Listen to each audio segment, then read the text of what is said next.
Isn't it incredible how the stars have all aligned? Here we are sitting in 2018 and it's 10 years of Ignition bringing you the greatest motoring content. And we're at a venue, Avianto, which is one of the first locations that we started filming at 10 years ago. And guess what? They are celebrating their 21st birthday. But from a motoring perspective, 2018 has seen some milestone celebrations. 70 years of, in my opinion, the greatest producer of sports cars, Porsche.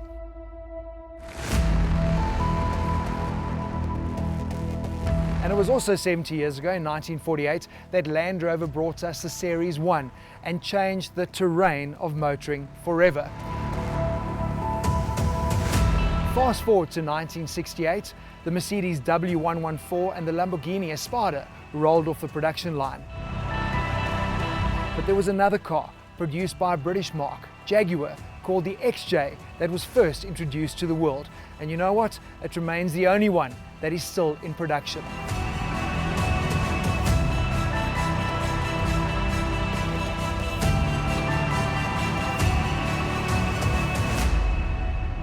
What makes the XJ so special? Let's find out.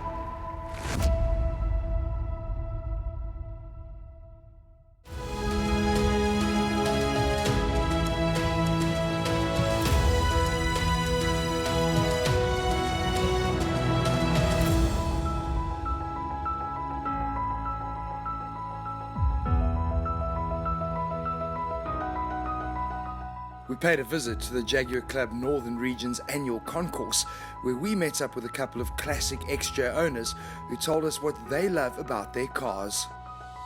I'm standing next to a Series 1 XJ6 Jaguar with a 4.2 litre engine in.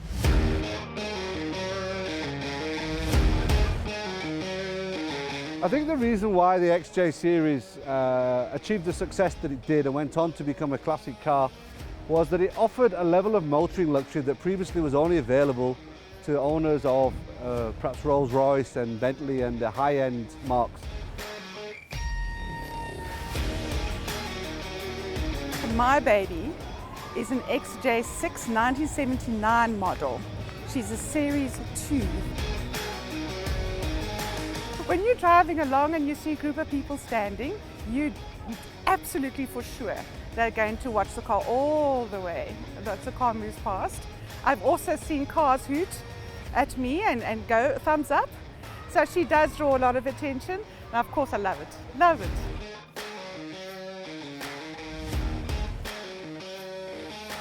This is a 1984 Jaguar XJ6 Series 3 and it has a fuel injection.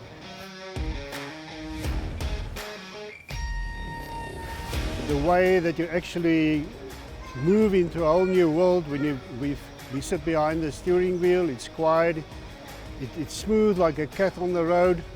And the other thing, it's an endless shape. If you take into account it's 50 years old this year, it's something special and very exclusive.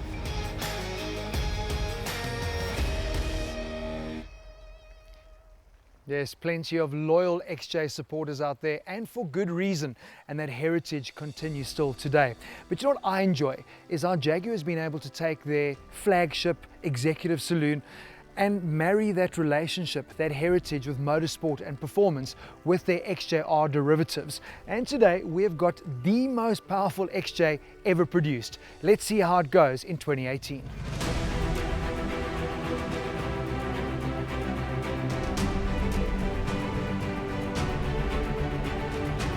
A 5-litre V8 supercharged motor is doing all of the work here, and we're talking supercar performance, 423 kilowatts, yeah, you heard me right, 700 Newton meters of torque. This car is going to top out at 300 kilometers an hour. But you know what's really impressive? She is a big girl, and her 4.4 second 0 to 100 sprint time is actually super impressive.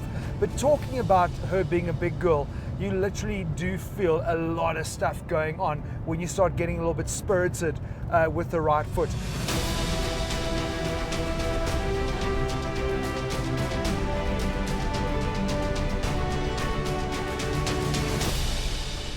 been 50 years, and you know the one thing that people will always talk about when referencing the XJ is its styling. And for me, this current iteration is the sexiest and sleekest of them all. The 575 though isn't all about boosting performance and making it more dynamic to drive. They've also added some sporty touches to the super sleek saloon.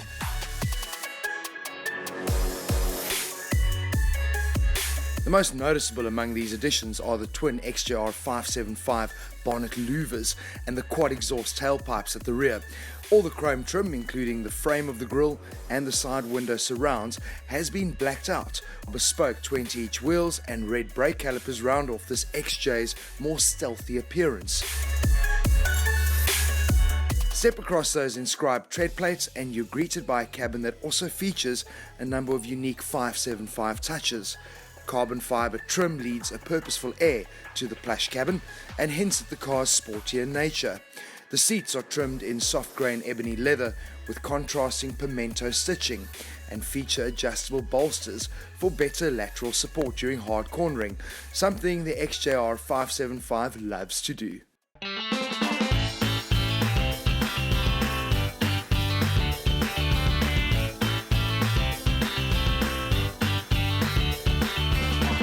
Jaguar has introduced an active electronic differential, which essentially is working the whole time to ensure that the right amount of power is being sent to the rear wheels, ensuring that you are limiting your wheel spin and maximizing your traction.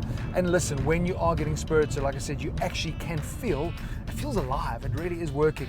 Obviously with me being in dynamic mode and using the paddles at the moment, the 8-speed box has ditched the 8th gear, so you're running on 7. And I've also noticed to enable that 700 Newton meters to be put through those rear wheels, most of the time it's pulling away in 2nd gear. But from a handling perspective, really good. And the thing that I've really enjoyed, even though I'm in dynamic mode, I mean the most sporty that the XJR575 is ever going to be, it is still comfortable, it still absorbs the bumps, it is still refined. And that for me has been one of the big success stories with Jaguar across the entire range. All of their vehicles are comfortable, are compliant, but boy, are only too eager to be athletic.